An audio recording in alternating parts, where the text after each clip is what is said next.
So, first questions, please. If you can raise your hands clearly.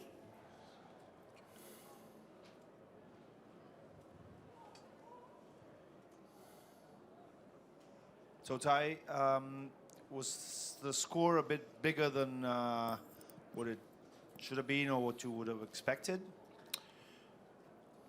Yeah, I thought so. Like, I don't think they're a 60-point team better than us, but you know, we were our worst enemy. We made some poor execution mistakes, some poor decisions, which probably inflated the score more than we would have liked. But you lose by 10, you lose by 50, you still lose.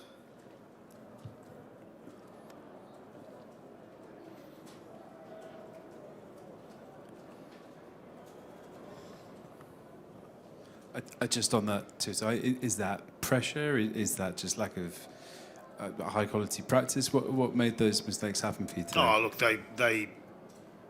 they're a really good team. You know, they pressured us in the air, on the ground. You know, they're a really complete team, and we've seen this team evolve over the last 12 months, and you know, they're a high quality team. That's why they're #1 in the world. So tonight, too good for us. Any more questions from the floor? Please raise your hand clearly, down the front, and then we'll go to the back. George Bahulu, Tonga Sports Tribune. Coach Kefu, how do you respond to a defeat like this in preparation for next week's match against Scotland? Yeah, look, I think the effort was actually quite good from our guys.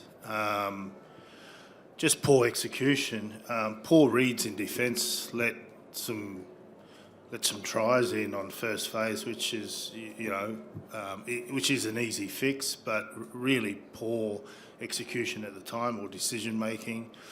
Look, we've just got we've got to flush it, take the positives, learn from it, and move on.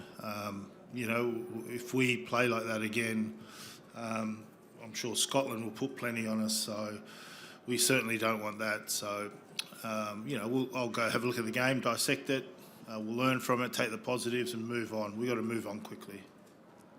Question at the back. A question for both of you, really. Andres, the Uruguay captain, talked earlier in the week about not having enough games against Tier 1 nations. Do you think if you found yourself against opposition of this level on a more regular basis throughout the season, this kind of game would be more natural and easier for you? Yeah, 100%. I feel if we're exposed to this kind of rugby and at this type of, at this level, I think the last game was against a top nation, was against England 2001, like 2 years ago, I think. So it was quite a while back that we get to test ourselves against the Tier 1 nations. And we're not using an excuse.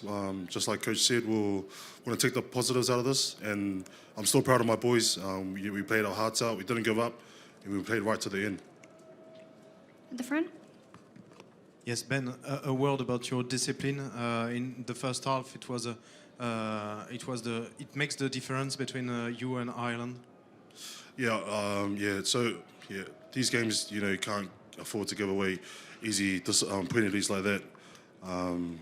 You know, I think, like I said, there's a lot of boys in this team that have been exposed to this level, and you know, you can't afford to give away easy penalties like that, especially to a team like Ireland that can change that into easy points.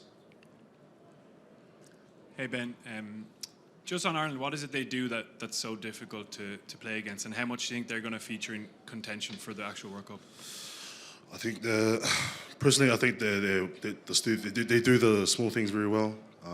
You know, just the small micro skills, just little 1% things that you don't see on camera or see the flashy stuff. They just do those really small things well, and you know, heads to them. You know, that was our first game.